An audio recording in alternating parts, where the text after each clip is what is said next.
Now hear the word of the Lord from Genesis 1:27. So God created human beings in his own image. In the image of God, he created them. Male and female, he created them. This is the word of the Lord. Thanks be to God. Good morning, Sojourn. Peace be with you. You guys can have a seat. You already figured it out. Great job. All right. Well, hey, everybody. My name's Steven. I'm one of the pastors here. It's a joy to be with you guys this morning. Special welcome to our 2nd through 5th graders who have joined us. We've encouraged them to join us for the month of July. Welcome. Fantastic job. Oliver, I could see you singing. Great job. I heard it. Well done. So we are excited they're here. So one of the things that we're doing, we're encouraging you guys. You've heard it twice now, hopefully a couple more. Welcome them warmly. So if you haven't shook, whatever the word is, the hand of a 2nd through 5th grader or kindergartner, there's Isla. You can shake her hand later. Shake a hand, smile, welcome them. We want them to have the experience that you wanted to have when you were a kid at church, right? We want them to have that experience. The other thing is, remember that like we always want like a little bit more lively kind of a church vibe? This is your opportunity. Belt it boldly. Like, show them what church is supposed to look like. And so if you're like, I don't know if now's the time, right? So raise a hand, shout it out. You can give an amen. Amen. Hey, look at you guys. You're learning. I love it. All right, so this is what we're hoping to do, right? And we want these like next 4 weeks for them to be encouraged, for them to leave going, I want to go back. Like, because we're trying to train them up to give them an experience of the fullness of life with God, with God's people in the gathering. So that's what we're doing. That's why we're doing this. And as much as we can say it from up here, it's also going to depend on you guys to actually make that happen. So please make that happen this morning, this afternoon. Second thing, I'm up here. I get the mic. I'm going to talk about VBS. So what we need to happen now is everybody who is a child under 5th grade, I need you to make eye contact with an adult. Make eye contact with an adult. And if you've ever seen Puss in Boots, right, where he does the big eyes, right, and he does his hands behind his back, and he, like, looks up at him real big. Like, look at him real big. Give him your biggest big eyes. Make eye contact with him. Yeah, you got it. Yeah. Thanks, Michaela. You're doing it. That's perfect. Keep going. And now say, please serve at VBS. All right. Fantastic. Now, adults, you just have to say whatever you have to say now. And then sign up if you want to serve. I'll be out there. You guys can sign up afterwards in the lobby. And if you haven't signed up to come, you can sign up to come. But we still have a lot of spots open for adults. Now, here's the thing. Now I'm going to bribe you. Because I don't think who's in here. Okay, so I can say it. Chip Chrisman is going to bring a smoker the size of a Buick next week. And we are going to smoke so much chicken. And you have to serve at VBS to get it. Because, yeah, Connie, you get it, right? And I'm not sure if she's in here, but Liz Williams is going to be cooking up a storm. And we're going to have smoked bird, and we're going to have beans and coleslaw and all the stuff. And then we're going to talk about VBS. And then every night before VBS, she's going to cook another meal. It's going to be so good. So, all the reasons you should serve at VBS. Dinner every night, 5:30, or it'll be ready at 5 o'clock. You come, serve. And then you get to love the kids. It's a great time. If you haven't signed up, you should. So there it is. All right, now I've done it. All right, so now we can get back to the whole thing. Okay, so the sermon series that we're doing for July is called God Drew Near. And what we're trying to do is talk about an experience that we have had where we experienced the nearness or the presence of God. And one of the ways that I have experienced the nearness and the presence of God has been through kids. I have seen God's goodness to me in my kids and in the kids here at Sojourn. And I was trying to think of a way how to explain how and why I have seen the goodness of God in our kids in particular. And I started thinking, I was like, the best way to do this is to tell a story about kind of the experience. So how many of you guys like stories? Fantastic. Okay, we're in a good spot. How many of you guys have heard of the Chronicles of Narnia? Fantastic. So you get the idea that there are some stories where there's a world that existed that you just couldn't see around you. And if, spoiler alert, if you don't cover your ears if you didn't know, At the end of Chronicles of Narnia, you realize the two worlds are intertwined, right? And they just couldn't see what was really going on around them. So, how many of you guys like that sort of story where the character finds out, oh my goodness, something was going around me the whole time and I just didn't see it? All right, here's another great one, all right? And this may, Harry Potter, right? Harry, you're a wizard, Harry. He didn't know.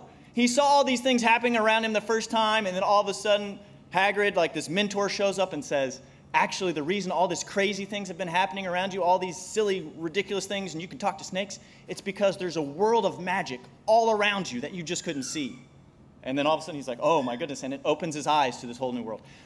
How many of you guys have seen, read, heard about this thing called Percy Jackson? Yeah, Margot. Quick hand that one. Yes. All right.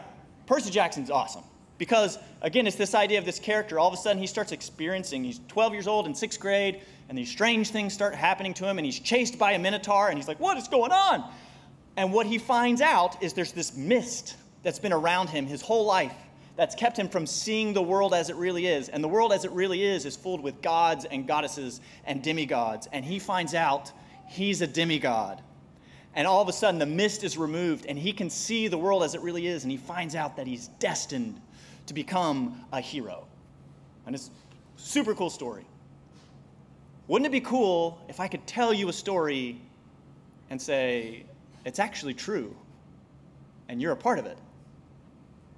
Well, maybe I can. So let me tell you, did you know that all of those stories are kind of just copies of one story?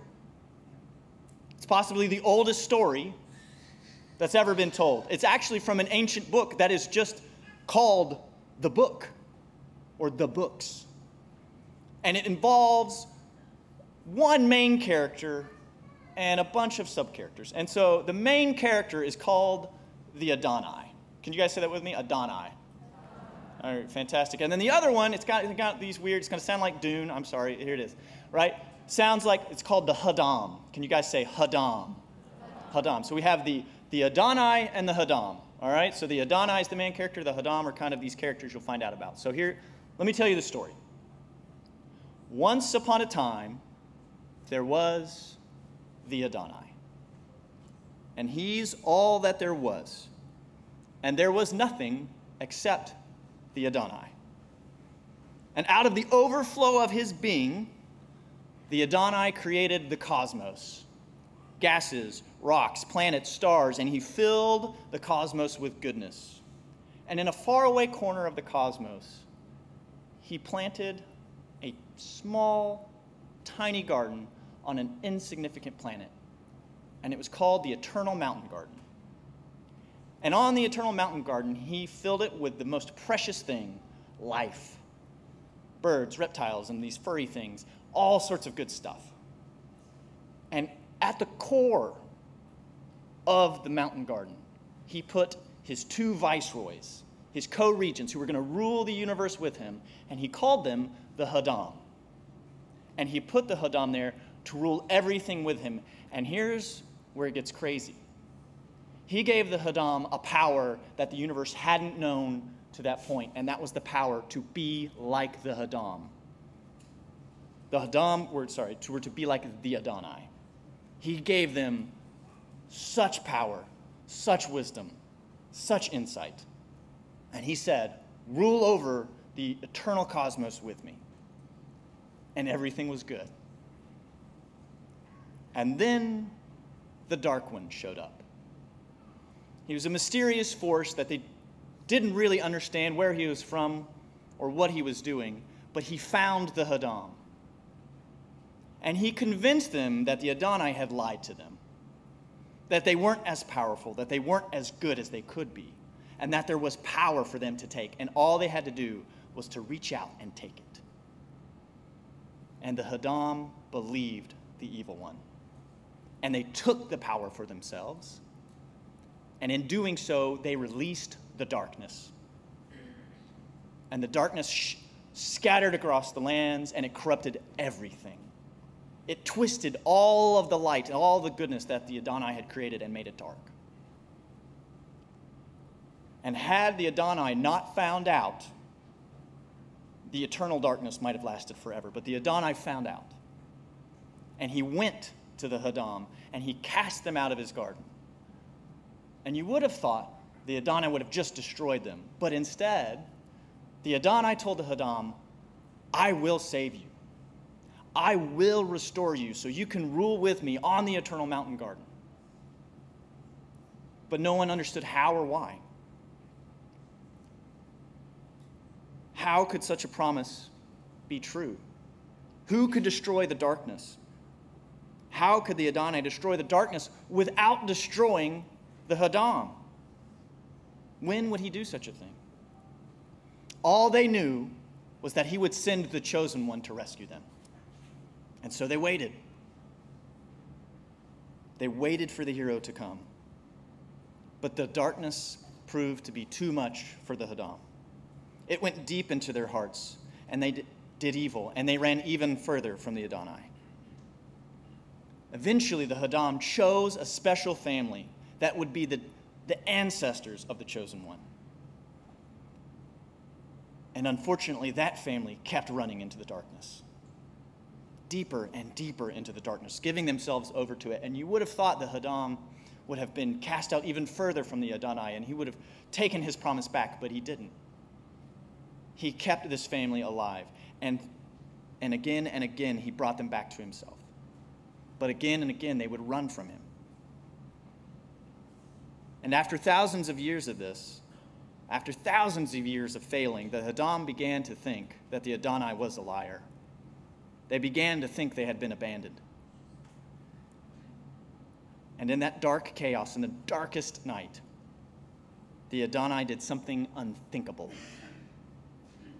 He sent his son. He, the Adonai, was the chosen one. The Adonai came to the place where the eternal mountain garden was. And he snuck past the defenses of the evil and the darkness. And he came as a child. And he allowed the Haddam to raise him. And eventually, when the time was right, he began to teach them what it would be like to live in the eternal mountain garden again and the full power that the Haddam had. But it wasn't a power of violence. It wasn't a power to shoot laser beams out of their eyes. It was a power to love and to be light and to save through sacrifice.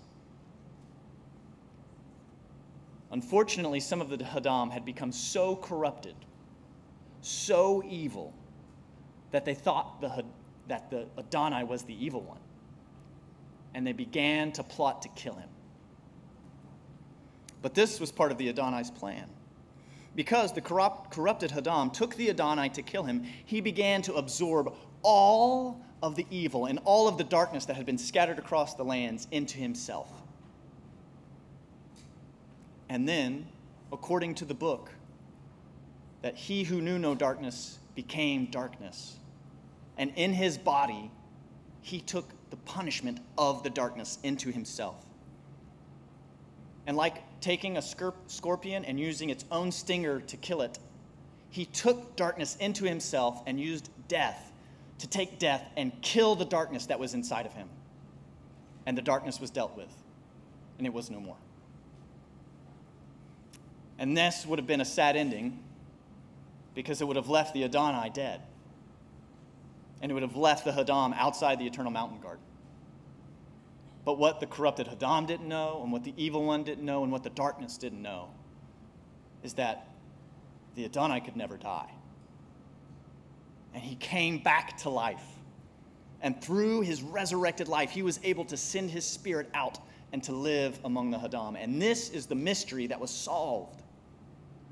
Because it wasn't good enough for the Haddam just not to have darkness anymore. They had to be people of light. And what they didn't understand is in the very beginning, when the Adonai had made the Haddam to be in his image, he had given them the most powerful power in the universe, which was the ability to be united with the Adonai himself. And so now the Haddam were one with the Adonai. They thought this would be the end of the story, but the Haddam had to keep waiting. Though the Adonai had crushed the darkness and the evil one, they weren't fully dead. The evil one and the darkness would fight as they died a slow death. And though the Hadam had the spirit of the Adonai living in them, this was simply the down payment. The Adonai left the world, but promised he would return and bring back the eternal mountain garden. And then he left the Hadam with the ancient message, solving the ancient mystery, that the chosen one was the Adonai, and the Adonai was now living in the Hadam. He told them to go forth and tell this story. And slowly the story was forgotten. And the Hadam were again confused by the dying darkness, and they forgot who they were. That's the story, the original story. And that's called the Bible. Adonai is just another word for the Lord. Hadam is just the Adam, or humans. The darkness is just another word for sin. That is our story, which means you are a descendant of the ancient Hadam. You have power and abilities beyond your wildest imagination. But this isn't the power to fly or shoot laser beams or to lift things with your mind. This is an even greater power to shape the entire cosmos. You have the ability to love in a way that changes destinies. You have the ability to have peace that transcends all understanding. You have the strength to care for someone when they hate you and to transform that hatred into something beautiful, because you were made in the image of the Adonai. You are made in the image of God. Not only that, but something even more amazing is that if you believe in and follow Jesus, the chosen one, Adonai in flesh, not only are you a Hadam, you have also been united with God. You have such power if you believe in Jesus. We are told we weren't given a spirit of fear, but a spirit of power. That is what you have. I hope the mist will fade away and you can see what's truly going on. Now, cool story, neat idea, fun imagination. How does it change my life? Does it really change anything? I would say this changes everything. For me, this story has changed the way that I view the people around me. If you are made in the image of the Adonai, the greatest being in the cosmos, if you are made in the image of God, you are worthy of respect. No matter what you believe, no matter how you treat me, no matter how capable you are made in the image of an eternal, everlasting, omnipresent being. And you reflect him. And to disrespect you would be to disrespect him. And so no matter who you are, I have to respect you. But even more, if you believe in and follow Jesus, not only are you an image bearer, you are an adopted son or daughter. So, Margot, if I found out that you had secretly been adopted by the King of England, that would kind of, Rose, like it would change the way I wouldn't know what to do. I would have to honor you and open the doors all the time. I would go out of my way to honor you. How much more should we honor those who are the adopted sons and daughters of the King of the universe? If you believe in and follow Jesus, that's who you are. And that should change the way that we engage. We should do what Paul says. We should outdo one another in showing each other honor because of who God has made us into. And lastly, this is for you kids. Charles, my man, you with me? You got me? All right, this is real important. You got to have to tell your mom this later, okay? All right. Yeah, Emma, you get it. All right. Did you know that Jesus said something very specific about you, about learning from you, about how to live in the eternal mountain garden, the kingdom of God. Because Jesus brought children to himself, about your age, Charles, and said, the kingdom of heaven, the eternal mountain garden, belongs to people like this. And so as much as I want you here to learn from me, I want you here so I can learn from you. There is something in you, some mysterious power that God has given you that I want to see, that I want to experience, because you are made in his image. And this is why we want our kids here. This is why we want everyone here gathered, is we want to experience the nearness of God because we were made in God's image. And so our hope is, over the next few weeks, we're able to experience all of that together. That the mist would fade. That we would see through sin that tries to trick us into thinking we're just normal humans or particles that have collided and just randomly here. There is something extraordinary about each and every one of you. And I want to experience that power of God by being present with you. And so I'd like to end by reminding you of what the ancient book says about you. It says, you are a chosen people, a royal priesthood, a holy nation, God's special possession, that you may declare the praises of him who called you out of darkness into his glorious, wonderful light. So let's pray and declare those praises together.